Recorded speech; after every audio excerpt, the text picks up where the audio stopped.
이번 작품은 단 한 개의 쿠키 영상, 바로 술에 찌들어 있는 제이슨 모모아의 아쿠아맨이 등장합니다. 아쿠아맨은 술에 취해 무릉덩이에서 뒹굴고 있고 플래시와 배트맨 썰을 풀며 노가리를 까는 장면인데, 이번 쿠키를 통해 이 평행세계의 아쿠아맨 또한 제이슨 모모아와 똑같이 생겼다는 걸 알 수 있고, 향후 DCU에 등장하게 될 아쿠아맨이 똑같이 제이슨 모모아가 캐스팅될 수 있다라는 이 가능성을 남겨두는 용도가 아닐까 생각됩니다.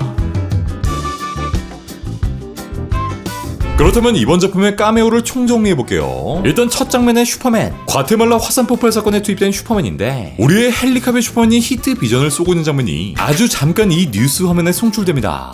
실제 이 장면은 대역이었던 것으로 추정되는데, 사실 이번 작품엔 헨리 카빌의 카메오도 등장할 예정이었고, 지난 블랙 아담 때처럼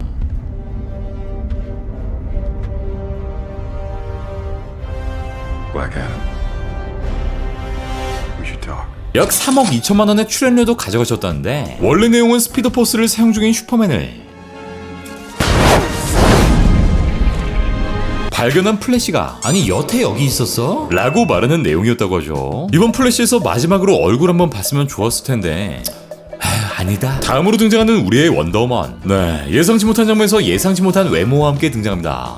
여전히 이쁘세요. 예. 언제나 그랬듯 배트맨과 플래시가 위험에 처해 있을 때 이 가족과도 같은 멤버들이 똘똘 뭉칩니다. 이번 영화에서 유일하게 사이보그만이 일절 언급 없이 등장하지 않았는데, 원래 에즈라 밀러의 사건들이 있기 전 먼저 이 미투 운동 대열에 합류한 배우였기 때문에 일찌감치 이 씬에서 나갈이 돼버린 것 같습니다. 또 이번 영화의 가장 큰 명장면이라 해도 과언이 아닌 마지막 씬, 모든 멀티버스에서 발생하는 사건들, 여기엔 예상하지 못했던 수많은 인물들이 등장합니다. 먼저 원조 코믹스 속 클래식 코스튬을 입고 내 달리는 1대 플래시, 미드 플래시 시즌2의 제이 게릭을 연기했던 배우 테디 시어스가 이 1대 플래시를 연기합니다. 네, 딱 요런 코스튬으로 등장하는데, 사실 이 짧은 장면도 CG로 등장해버렸기 때문에 이게 찐팬이 아니라면 그냥 클래식 플래시구나 하고 알아볼 정도였고요. 그 다음은 역대 슈퍼맨 중 가장 큰 인기를 차지했던 배우,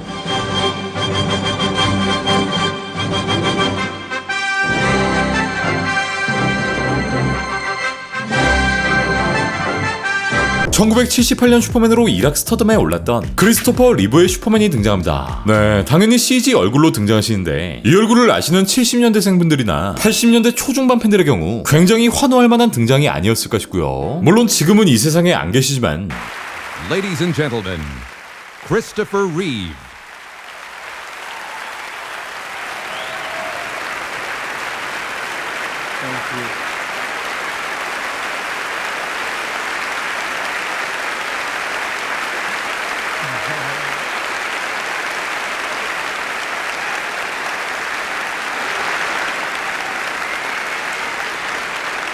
(1978년) 1편, (1980년) 2편, (1983년) 3편, (1987년) 4편까지 무려 4편의 슈퍼맨 앤소로지 작품에 출연하셨고, 그야말로 슈퍼맨의 아이콘이 되셨던 배우이기에 이번 플래시를 통해 많은 올드 팬들의 심금을 울리고 또 그들의 추억을 안아주는 듯한 느낌을 받았습니다. 그 옆에 서 계신 분은 또 다른 슈퍼걸, 1984년 슈퍼걸을 통해 얼굴을 알린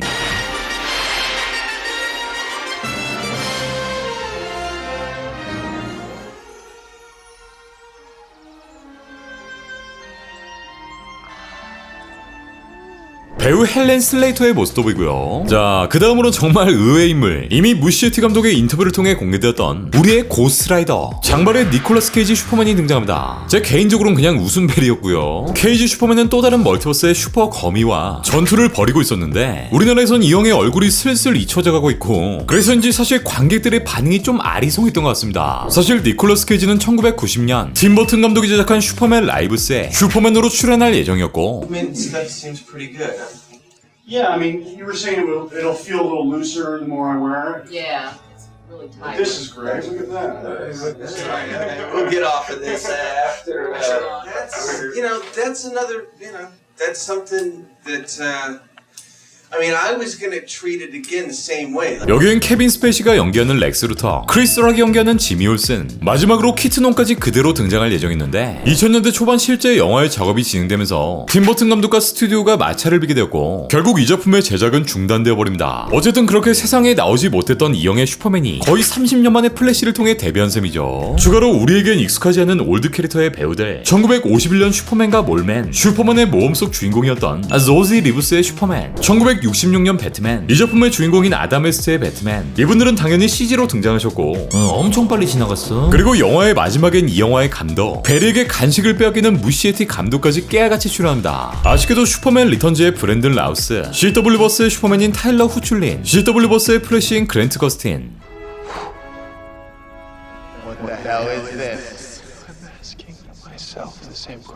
그 밖에 베일의 배트맨이나 기타 인물들은 등장하지 않았는데 제가 처음 봤던 시사에서 보여주지 않았던 마지막 엔딩, 여기엔 또 다른 유니버스의 브루스 웨인, 바로 배트맨과 로빈의 찌찌 배트맨 조지 클루니의 배트맨이 등장합니다. 아이 네스프레소 아저씨가 여기서 왜 나와? 네, 결국 베리 앨런이 떨어진 평행세계는 원래의 세계가 아닌 또 다른 유니버스, 배트맨과 로빈의 유니버스였던 거죠.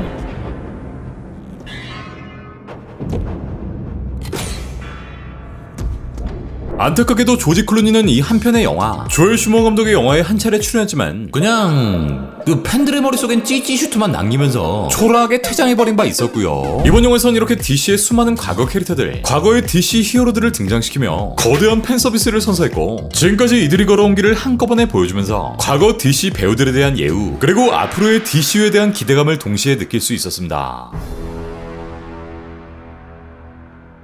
영화 속에서 베리가 떨어졌던 또 다른 평행세계, 이 세계는 기존과 조금 많이 다른 세상. 그러니까 영화 백투더퓨처의 주인공은 마이클 제이 폭스가 아니었고, 플루즈의 주인공도 케빈 베이컨이 아니었으며, 심지어 탑건의 주인공마저 우리 탐형이 아니었다 설명됩니다. 네, 그러니까 플래시의 주요 인물들뿐만 아니라 모든 인물들의 배열이 뒤바뀌어버린 셈인데, 사실 저야 뭐 웨어 시리즈나 영화를 굉장히 좋아하고 생각보다 연식이 좀 있기 때문에 거론된 배우들이 누군지 다 알았는데, 여기에 소개되는 영화들을 보지 않으셨거나 나이가 조금 어린 관객분들 에게 좀 이응스러울 수는 있을 것 같습니다. 뭐 그래도 대충 뉘앙스만 파악하면 되는 수준이긴 했죠. 하지만 이러한 부분이 영화를 100% 소화한 지장이 있을 것이고, 사람에 따라 그 재미가 어느 정도는 반감될 거란 생각이 들긴 했습니다. 네, 가오갤에서 주인공들이 미국 배우 실명 언급하는 딱 그 느낌이에요. 재밌는 건 여기서 백투더퓨처의 주인공이 마이클 제이 폭스가 아닌 배우 에릭 스톨츠라고 설명됐는데, 실제 백투더퓨처엔 배우 에릭 스톨츠가 캐스팅되었었고 영화의 촬영까지 거의 끝마쳤지만, 실제 에릭의 연기가 주인공 마티 맥플라이와의 이미지도 안 맞고 또 너무 무겁고 어두운 연기를 보여주면서 결국 영화에서 중도 하차하게 됩니다. 이러한 비하인드를 영화 속에 집어넣은 건 개인적으로 굉장히 재밌었고요. 우리 키트농의 배트맨도 같은 맥락인데, 이 8, 90년대 배트맨의 향수를 그대로 느낄 수 있는 이 저 같은 올드 팬들과 그렇지 않은 팬들과의 재미도 차이는 분명히 있을 것 같습니다. 네, 이 키트농이 뭐 까메오 수준이 아니라 거의 영화의 중심축을 이루는 메인 캐릭터였기 때문이죠.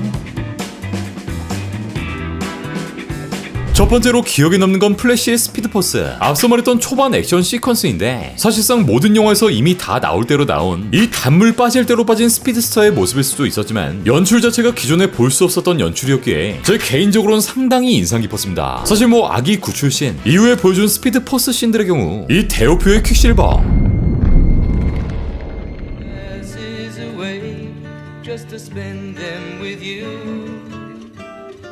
I'd save every day like a dream. I would spend them with you, my love. I've looked around enough to know that you're the one I want.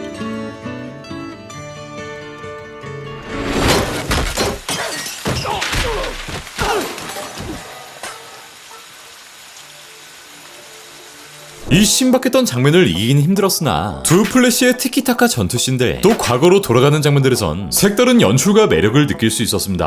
아, 그리고 플래시의 투가 스킬씬, 이번 영화에 제대로 등장한 이 투가 스킬은 이 스킬을 제대로 사용할 줄 모르는 초빙 베리에게 원래 베리가 수년 동안 고단한 성장을 이뤘다라는 걸 보여주기도 하고, 또 아무것도 할 줄 모르던 베리가 이제 누군가에게 무언가를 알려줄 정도의 히어로가 되었다는 점에서 굉장히 인상 깊었습니다. 그 다음으로 기억에 남는 건 우리 사과형의 마지막 대사. 이번 작품은 아마 사과형이 등장하는 찐 마지막 DC 영화가 아닐까 생각되는데, 마지막으로 미친 액션을 보여준 이 형이 플래시와 헤어지는 장면 속 대사에선 그 왠지 모를 뭉클함이 올라왔고요. 베리는 브루스에게 그럼 저랑 더 놀다 가요라고 말하는데, 사과형은 씁쓸하게 웃으면서 이렇게 대답합니다. 오늘은 아니야 베리, 아마도 다음에. 네, 자신의 마지막 퇴장을 이 대사와 연기로 표현하지 않았나. 오랜 시간 동안 배트맨에 헌신했던 이 형의 마지막 모습이 개인적으로는 씁쓸하면서도 뭉클했습니다. 진짜 진짜 고생 많았다요. 다음으로 빼놓을 수 없는 건 주인공 베리 앨런의 서사. 플래시로 활약했던 베리 앨런의 지난 날들. 저스티스 리그부터 이어져왔던 스토리는 이제 막을 내렸고, 베리는 어린 시절 경험했던 자신의 깊은 트라우마를, 그 운명을 결국 받아들이고 수용합니다. 결국 초반에 사과형이 베리에게 건넸던 이야기, 그 상처가 있었기에 우리가 있는 거야 라는 말을 완성시키는 대목이죠. 전 이 베리 앨런의 서사를 풀어내는 과정이 정말 흠잡을 것 없이 완벽하다는 생각이 들었고, 비로소 이 플래시란 캐릭터가 완성형이 되었다 라는 생각까지 들었습니다. 다음은 키트농의 전투씬. 추가로 세 팀의 교차 전투씬인데, 사실상 이번 영화 속의 플래시를 제외하곤 키트농은 가장 든든한 기둥, 정말 제가 개인적으로 원했던 그러한 포지션과 임팩트를 보여주지 않았나 생각됩니다. 또 두 플래시의 전투가 슈퍼걸로, 슈퍼걸의 전투가 키트농으로 넘어가는 연출이 개인적으로는 정말 마음에 들었는데, 보통 툭 끊고 다음 장면을 보여주기 마련이지만 모두의 전투가 계속 이어진 듯한 연출이 굉장히 좋았고요. 마지막으로 인상 깊었던 건 과거 여행씬. 이 씬은 정말 몰입도 있고 신박하게 연출했는데, 사실 기존의 타임루프 영화들에서 보여줬던 구성은 시간여행 이후의 결과값들을 쭉 보여주고 다르게 변화된 환경들을 찬찬히 보여준다는 것인데, 이 영화의 후반부 루프 장면에선 이 과정들을 굉장히 빠르고 역동적으로 보여줍니다. 또 이 장면이 멀티버스 행성들 간의 충돌, DC 클래식 캐릭터로 이어지는 그림도 너무 좋았고요.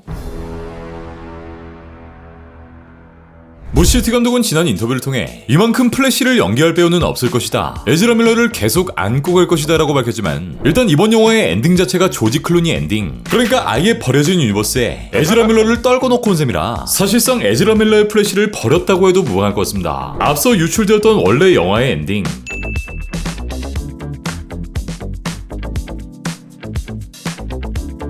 그러니까 약 2년 전 유출되었던 촬영장 사진을 확인해보면 조지 클루니가 내렸던 그 브루스의 차에서 우리 키트농이 내리는 장면을 확인해볼 수 있습니다. 또 공개된 예고편 속 슈퍼걸이 위치한 이 장면을 보면 베리가 있던 법정 앞이라는 걸 알 수 있죠. 작년 12월 DC의 사장 자리엔 제임스 건이 임명되었고, 스건이 형은 원래 계획되었던 키튼 배트맨, 사샤카의 슈퍼걸, 에즈라 밀러의 플래시를 엔딩에서 모두 제거하는 방향으로 전면 수정합니다. 당시 DCU는 공식적인 리부트를 발표해야 했고, 스건이 형은 아예 새로운 판, DC의 새로운 미래를 건설해야 했기에 냉정하게 생각했을 때 굳이 에즈라 밀러의 플래시를 끝까지 안고 갈 이유는 전혀 없었던 거죠. 물론 밀러와 몇 년 동안 함께 촬영하고 호흡했던 무시티 감독의 생각은 다를 수 있고, 이 때문에 이러한 입장을 밝힌 것으로 보이죠. 우선 플래시의 개봉 이후 여론에 따라 밀러의 거치가 변동될 수 있고, 앞으로의 DCU 작품들에서도 밀러의 플래시가 등장할 수도 있겠지만, 당시엔 이 배우가 아무리 연기를 잘한다고 한들 그보다 더 큰 여론까지 무시해가며 떠안고 갈 이유는 없었던 상황이었죠. 결론적으로 밀러의 플래시가 끝까지 함께할 수 있을지는 이번 플래시의 흥행 성적, 또 이번 영화 속 밀러가 보여줬던 연기에 대한 여론에 따라 그 최종 결론이 나오게 되지 않을까 생각됩니다.